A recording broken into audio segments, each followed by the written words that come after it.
नमस्कार दोस्तों, पीएससी अड्डा के यूट्यूब चैनल पर मैं राहुल व्यास आप सभी का हार्दिक स्वागत करता हूं। दोस्तों, अभी हम पढ़ रहे हैं गैर संवैधानिक निकायों के बारे में और इसमें आज का हमारा टॉपिक है केंद्रीय अन्वेषण ब्यूरो यानी कि सीबीआई।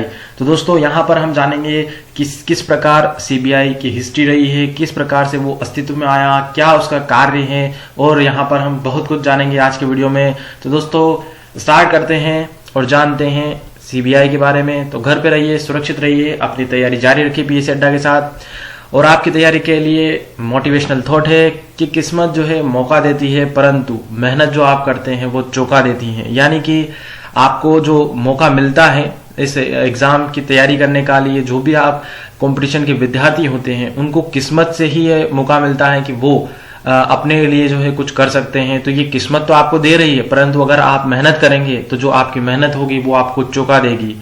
तो दोस्तों, इसी मोटिवेशनल थॉट के साथ हम स्टार्ट करते हैं और जानते हैं केंद्रीय अन्वेषण ब्यूरो के बारे में। सबसे पहले हम बात करेंगे दोस्तों कि सीबीआई की हिस्ट्री क्या रही थी, क्योंकि हिस्ट्री में ही आपको यहाँ पर सीबीआई की जो कार्य करने की या उसके बारे में जो है समझने में आसानी होगी। तो सबसे पहले बात करते हैं दोस्तों कि सीबीआई अस्तित्व में किस प्रकार से आया। तो ये बात थी दोस्तों हमारे भारत के, जो ब्रिटिश भारत था यानी कि ब्रिटिशों का जो गुलाम था हमारा भारत, तो उस समय यानी कि जब द्वितीय विश्व युद्ध चल रहा था 1941 के समय की बात है।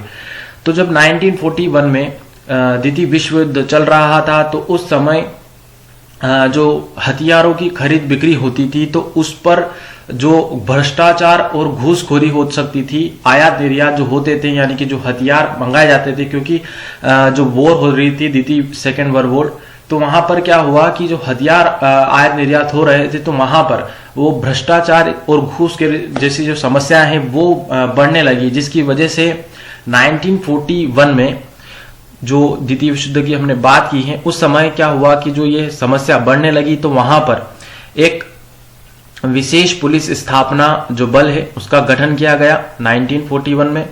तो इसको क्या बोलते थे, स्पेशल पुलिस स्टेब्लिशमेंट, एसपीई शॉर्ट में से बोला जाता था। तो 1941 में इस प्रकार से एक विशेष स्थापना पुलिस जो बल है इसका जो है गठन किया गया था, ताकि वो जो है भ्रष्टाचार और घूसखोरी संबंधित जो है जांच या अन्वेषण जो है कर सके। ठीक है दोस्तों, अब 1941 में तो जब वापस से ये बना दिया गया और इसका कार्य खत्म हो गया, तो वहां पर जब सेकेंड वर्ल्ड वॉर खत्म हो गया था तो उसके बाद फिर जो समस्या आई वो यहाँ पर ये थी कि प्रशासन में जो है भ्रष्टाचार और घूसखोरी की जो समस्या जो है वो स्थायी रूप लेने लग गई, यानी कि वहां जो फिर मामले प्रशासन में बढ़ने लग गए। तो वहां पर क्या हुआ कि एक फिर अधिनियम लाकर, जो ब्रिटिश भारत था उस समय एक अधिनियम लाया गया, दिल्ली विशेष पुलिस अधिष्ठान अधिनियम 1946।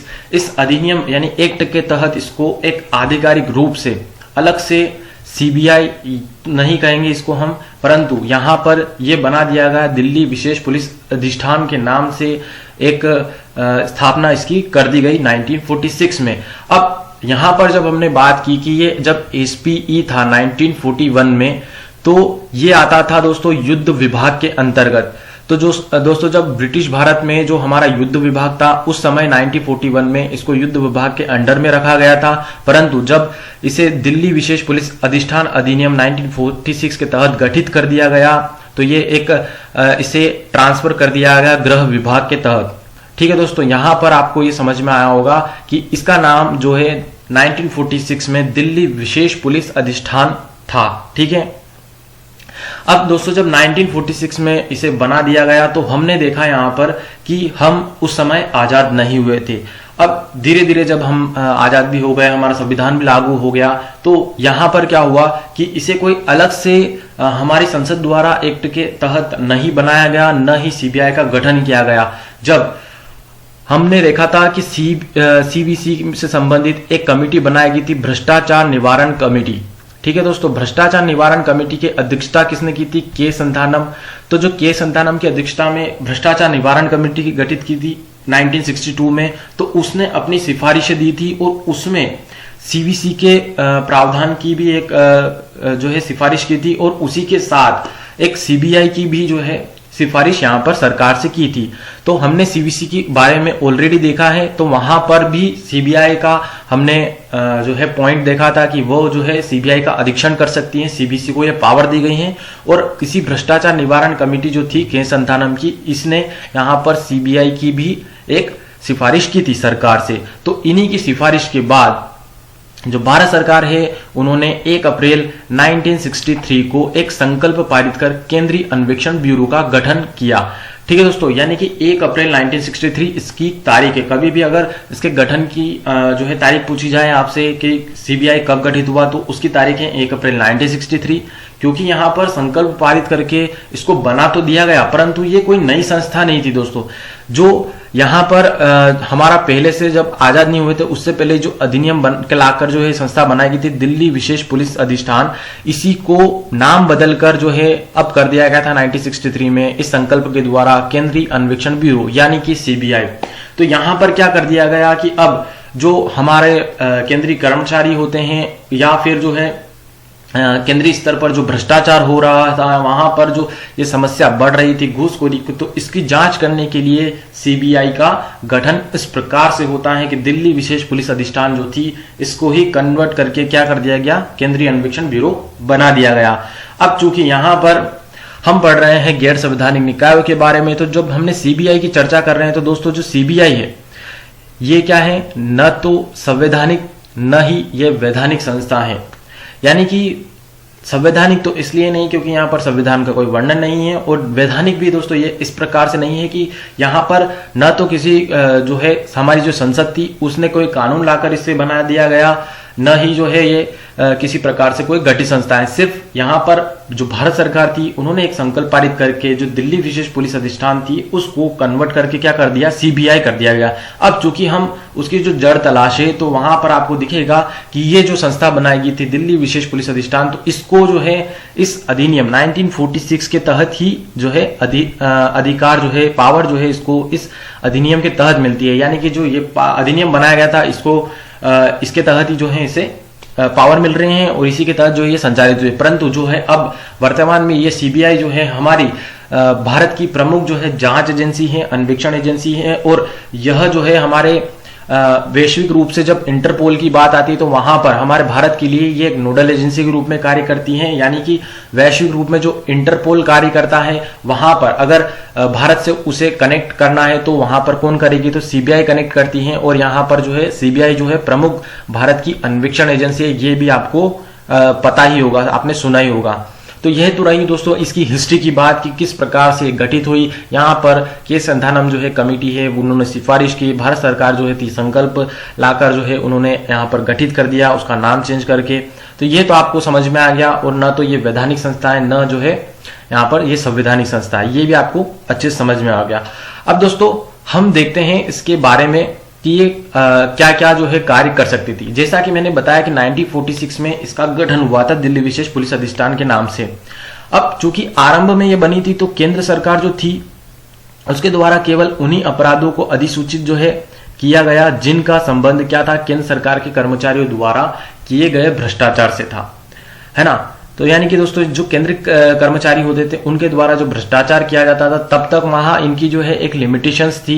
ये जो संस्था थी उस समय 1946 में जब बनी थी तो इसको जो है एक सीमित अधिकार दिए गए थे कि किससे संबंधित जांच करेगी। तो ये जो केंद्रीय कर्मचारी थे उनके भ्रष्टाचार संबंधित इसको अधिकार थे या नहीं, ये अपराध संबंधी जो है इसको अधिसूचित किया गया था। अब आगे चलकर क्या धीरे धीरे जब इनको लगा सरकार को कि इसके जो है अधिकार क्षेत्र में वृद्धि कर देनी चाहिए, तो आगे चलकर बड़े पैमाने पर जो सरकारी क्षेत्र की स्थापना होने से यानी कि जो नए नए विभाग यानी उपक्रम जो सार्वजनिक उपक्रम थे सरकारी, वो जो जैसे जैसे उसमें वृद्धि होने लगी तो वहां पर जो कर्मचारी भी बढ़ने लगे, तो वहां पर भी इसको जो है जरूरत आन पड़ी भारत सरकार को कि अब सीबीआई को जो है यहाँ पर इन सरकारी उपक्रमों में यानी कि जो नए नए सरकारी उपक्रम बन रहे थे तो वहां पर जो उनके कर्मचारी थे तो वहां पर भी सीबीआई के जो जांच के दायरा है उसको जो है बढ़ा दिया गया। ठीक है दोस्तों।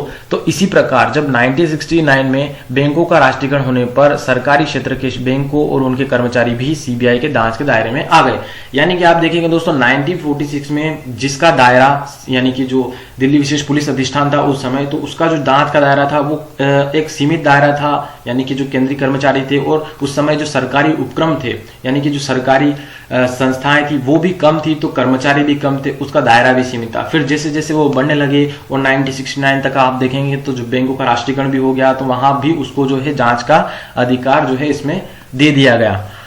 अब दोस्तों हम देखते हैं जो सीबीआई के जो है प्रभाग क्या है, यानी कि डिवीजन क्या है। वर्तमान में अभी 6 डिवीजन जो है इसके सीबीआई के अंडर में आते हैं। यानी डिवीजन से तात्पर्य दोस्तों यहां पर ये है कि ये सब क्या है इसके अंडर में आते हैं, और ये जो है इन संबंधी जो है सारे जो है ये इसमें सीबीआई के मददगार के रूप में कार्य करते हैं। यानी कि भ्रष्टाचार निरोधक प्रभाग यानी कि एंटी करप्शन जो है डिवीजन, आर्थिक अपराध डिवीजन, फिर इसके बाद विशेष अपराध डिवीजन जैसे कि मर्डर हो गया या बलात्कार या दुष्कर्म, किसी प्रकार से जो है आप कह लीजिए कि स्पेशल जो अपराध होते हैं उसके संबंधी जो डिवीजन होता है वो भी इसके अंडर में जो है कार्य करते हैं, इसकी मदद करते हैं। प्रशासन संबंधी डिवीजन भी, फिर इसके अलावा जो है नीति और समन्वय जो डिवीजन है।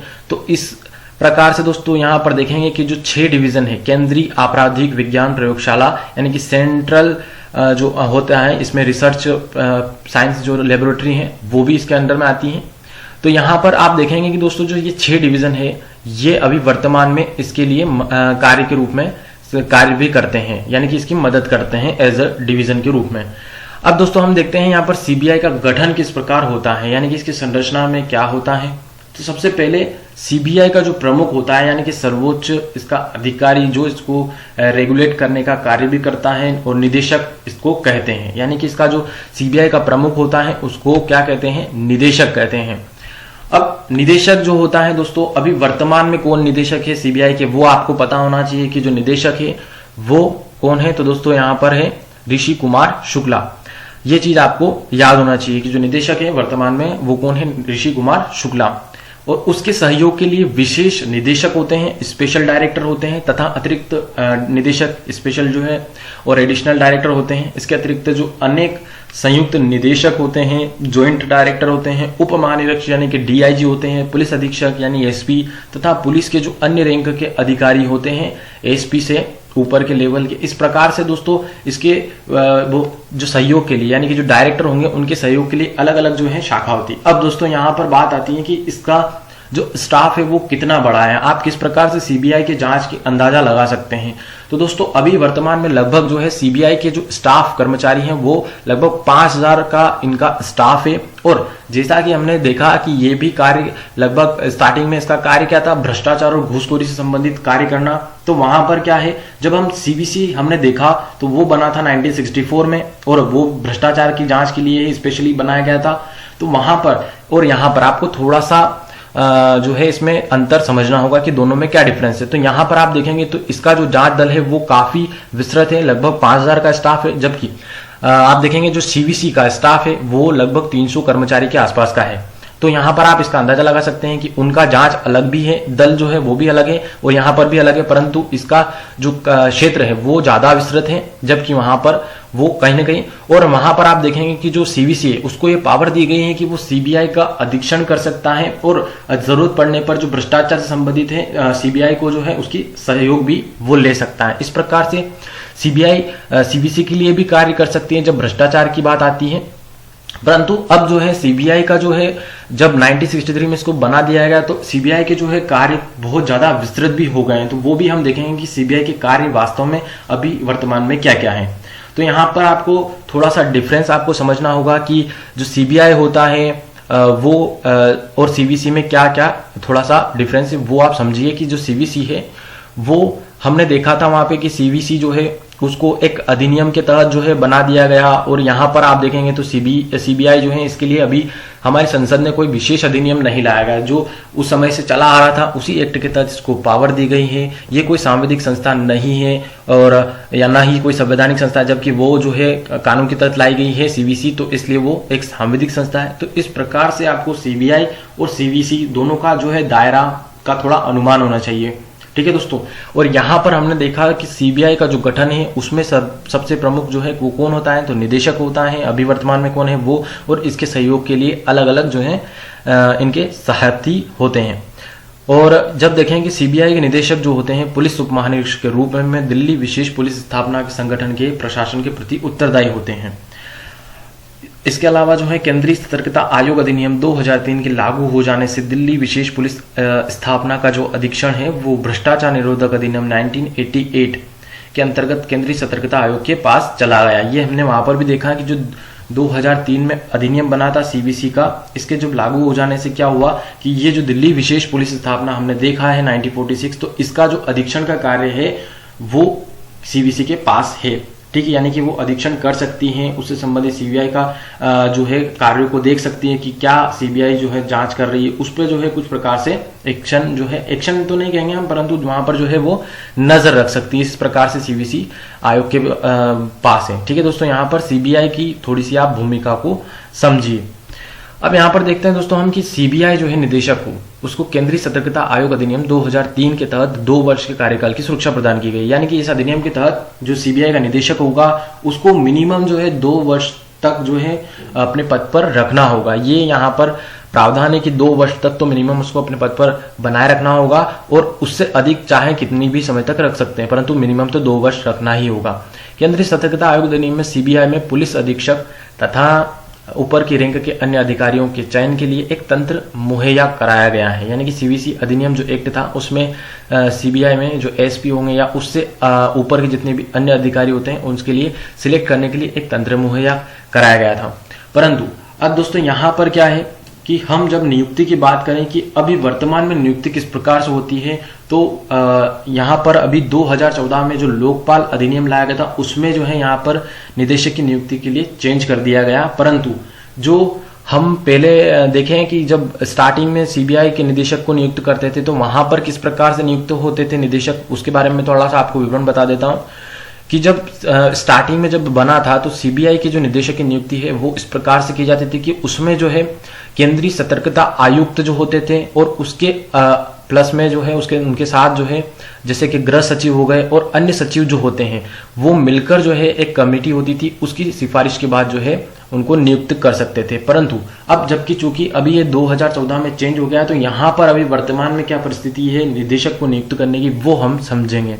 तो दोस्तों जो सीबीआई निदेशक को नियुक्त करने के लिए एक कमेटी होगी और इस कमेटी में कौन कौन सदस्य होंगे, तो यहाँ पर जो है अध्यक्ष जो होंगे वो प्रधानमंत्री होंगे। इसके अलावा जो है अन्य सदस्यों में एक तो विपक्ष के नेता होंगे, जो सबसे बड़े विपक्षी दल का नेता होता है वो, और इसके अलावा जो है भारत के जो चीफ जस्टिस होंगे यानी कि मुख्य न्यायाधीश, या अगर मुख्य न्यायाधीश नहीं इसमें सम्मिलित हो पाए तो उनकी जगह जो है उनके द्वारा सर्वोच्च न्यायालय का कोई न्यायाधीश जो है इस समिति में सदस्य हो सकता है। तो इस कमेटी जो होगी यही क्या करेगी, सीबीआई निदेशक को नियुक्त करेगी। अब यहाँ पर जो इसका पूरा प्रोसेस होता है उसको समझिए दोस्तों। जो गृह मंत्रालय होता है वो क्या करता है, सीबीआई निदेशक से संबंधित जो सूची होती है उम्मीदवारों की उसको कार्मिक प्रशिक्षण जो विभाग है यानी कि डीओपीटी उसको जो है ये भेजते हैं, और जो डीओपीटी जो विभाग है वो उसकी जो है उसमें जो सदस्य होंगे वहां पर जो है कुछ ईमानदारी या बनने जो लायक जो है निदेशक को बनाने उससे संबंधित जो है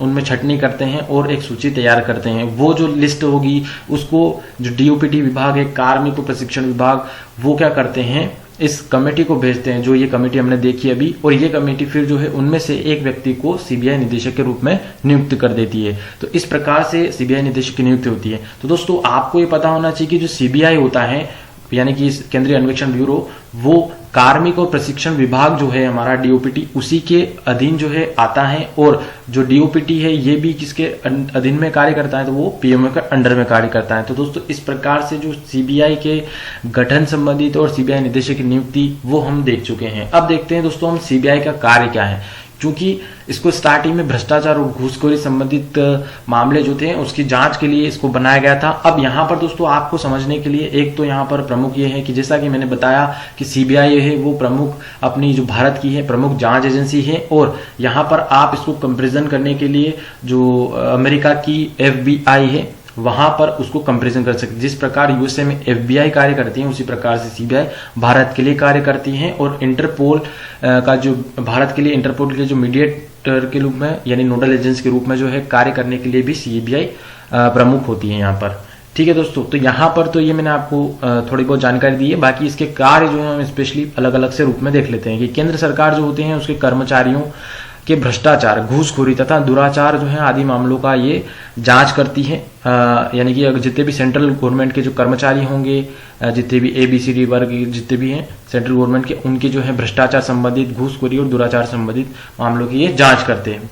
अब सीबीसी का कार्य हमने देखा तो वहां पर दोस्तों भ्रष्टाचार का कार्य अलग है। यहाँ पर अगर जांच करना है भ्रष्टाचार संबंधित कि इसमें भ्रष्टाचार हुआ है या नहीं, तो वहां पर जो है ये सीबीसी के लिए भी कार्य करते हैं और ईडी जो होती है उसमें भी जो है ये कार्य करती हैं। ठीक है दोस्तों, अब जैसे कि इसके और कार्यों में क्या है कि राजकोषीय तथा आर्थिक कानूनों के उल्लंघन के मामलों का अनुसंधान यानी कि जांच करना। अब जैसे दोस्तों काफी कानून बने हुए जैसे कि इनकम टैक्स से लेकर संबंधित या फिर जो होते हैं मनी लॉन्ड्रिंग या फिर इस प्रकार से जो आर्थिक कानून होते हैं जो इकोनॉमिक संबंधित होते हैं, उनसे संबंधित अगर कोई उल्लंघन का मामला आता है तो वहां पर भी ये जांच कर सकते हैं। जैसे कि आर्थिक रूप में हम जब बात करें तो जो विजय माल्या या फिर नीरव मोदी, इस प्रकार से जो भगोड़े होते हैं आर्थिक रूप से जो वहां पर केस आते हैं, तो वहां पर भी ये जांच करने के लिए कार्य करती है हमारी सीबीआई। इसके अलावा जो है पेशेवर अपराधियों के जो संगठित गिरोहों द्वारा किए गए गंभीर अपराधों का जांच करना और जिनका राष्ट्रीय या अंतर्राष्ट्रीय स्तर पर प्रभाव हो। जैसे कि दोस्तों आपने देखा होगा कि अगर कोई हाई प्रोफाइल केस है, यानी कि अगर कोई मर्डर हुआ है, काफी गहीन हम कह सकते हैं कि जो गंभीर मामला है, अगर अपराध संबंधित अगर कोई दुष्कर्म का मामला भी हुआ या फिर वो जो अगर राष्ट्रीय या अंतर्राष्ट्रीय स्तर पर जुड़ा हुआ है, जो मैटर करता है, तो वहां पर जो है सीबीआई उसका जांच कर सकती है। ठीक है दोस्तों, फिर इसके अलावा जो कार्य में हम देखें तो भ्रष्टाचार निरोधक एजेंसियों तथा विभिन्न राज्य पुलिसों के बीच समन्वय स्थापित करना। तो यहाँ पर आप देखेंगे कि ये भ्रष्टाचार निरोधक एजेंसियों और जो राज्य की पुलिस बल होते हैं इनके बीच भी समन्वय स्थापित करने के लिए कार्य करती हैं, यानी कि उनके जांच कार्य करने में मदद करती हैं।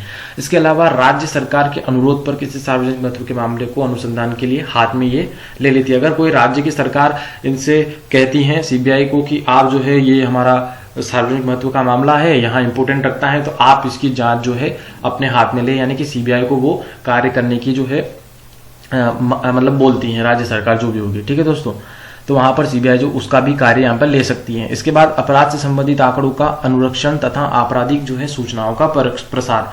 ठीक है, तो दोस्तों जो अपराध संबंधित जो आंकड़े होगी उनका जो अनुरक्षण करने और आपराधिक सूचनाओं का प्रसार करने का भी कार्य करती है सीबीआई। अब दोस्तों हम बात करते हैं निष्कर्ष रूप में कि आखिर इतना सब कुछ हमने देखा स्टार्टिंग से लेकर एंडिंग तक संरचना। तो अब यहाँ पर जो निष्कर्ष रूप में हम देखें तो सीबीआई किस प्रकार से हम उसको डिस्कस कर सकते हैं। तो सीबीआई जो है वो भारत की एक बहु अनुशासनिक अनुसंधान एजेंसी है। जैसा कि मैंने बताया कि जो है प्रमुख ये भारत की जांच एजेंसी है और जो भ्रष्टाचार, आर्थिक अपराध, पारंपरिक अपराधों के अनुसंधान के मामले हाथ में लेती हैं। भ्रष्टाचार से लेकर आर्थिक, चाहे वो आपराधिक हो, विशेष हो रूप से या किसी और रूप से जो राष्ट्रीय अंतर्राष्ट्रीय स्तर पर सब रूप से जो प्रभावित करते हैं अगर कोई मामले, तो वहां पर वो सीबीआई जांच संबंधित अपना मामला हाथ में ले सकती हैं। सामान्यतः यह जो केंद्र सरकार और केंद्र शासित प्रदेशों, यूनियन टेरिटरी तथा उनके लोक उद्यमों के कर्मचारियों के भ्रष्टाचार के अनुसंधान तक अपने को अनुसंधान संबंधी जो है अपने हाथ में सीमित रखती है। ठीक है दोस्तों, अब यहाँ पर जो है यह हत्या, अपहरण, बलात्कार तथा आदि जैसे गंभीर अपराधों के मामले भी राज्य सरकार द्वारा संदर्भित किए जाने पर हाथ में लेती है, जैसा हमने कार्य में देखा। और ऐसे मामले जो है उच्चतम न्यायालय द्वारा निर्देश प्राप्त होने पर भी यह हाथ में लेती है। यानी अगर सुप्रीम कोर्ट ने यहाँ पर सीबीआई को बोल दिया कि दोस्त आप जो है इस केस को अपने हाथ में ले ले और इसकी जो है जांच करे, तो वहां पर भी ये जो है सीबीआई वो कार्य करती है, उसको हैंडल करती है। अब दोस्तों हम देखते हैं जो सीबीआई की ट्रेनिंग अकादमी है, यानी कि अगर सीबीआई के जो कर्मचारी हैं उनको नियुक्त किया जाता है तो वहां पर जो ट्रेनिंग दी जाती है वो सीबीआई अकादमी कहाँ है दोस्तों, तो सीबीआई अकादमी जो है गाजियाबाद यानी यूपी में अवस्थित है। यहाँ पर जो है गाजियाबाद में इनको कर्मचारी जो होते हैं सीबीआई को उनको ट्रेनिंग दी जाती है। इसके अलावा जब इसको ट्रेनिंग की बात की हमने गाजियाबाद में, तो ये जो है इसने कार्य यहाँ पर 1996 से प्रारंभ किया था, यानी कि 1996 में इसके बाद जो है गाजियाबाद में प्रशिक्षण दिया जाता। परंतु इसके पूर्व जो सीबीआई का प्रशिक्षण केंद्र था वो नई दिल्ली में प्रशिक्षण कार्यक्रम संचालित होते थे। यानी कि अभी वर्तमान में बात करें तो दोस्तों जो सीबीआई का मुख्यालय वो कहाँ पर है, नई दिल्ली में, और प्रशिक्षण की बात करें तो गाजियाबाद में। परंतु जब पहले, इससे पहले जो प्रशिक्षण होते थे वो नई दिल्ली में किस प्रकार से हो सकते हैं, प्रशिक्षण कार्यक्रम संचालित होकर जो उनको प्रशिक्षण दिया जाता था। तो दोस्तों यहाँ पर होता है हमारे आज के वीडियो का एंड, और यहाँ पर आपको काफी कुछ जानने को मिला होगा जो सीबीआई के बारे में। तो दोस्तों हम इसी प्रकार के वीडियो और भी लाते रहेंगे। अगर आपको इस वीडियो का पीडीएफ चाहते हैं तो ये हमारा टेलीग्राम चैनल है, इसे ज्वाइन कर लीजिए। वहां पर आपको इसका वीडियो का जो पीडीएफ है वो आपको उपलब्ध हो जाएगा। और अगर दोस्तों आप इस चैनल पर नए हैं तो चैनल को सब्सक्राइब कर लीजिए, जिससे हमारी आने वाली वीडियोस की नोटिफिकेशन आपको मिलती रहे। तो दोस्तों आज के लिए बस इतना ही। आप सभी का बहुत बहुत धन्यवाद।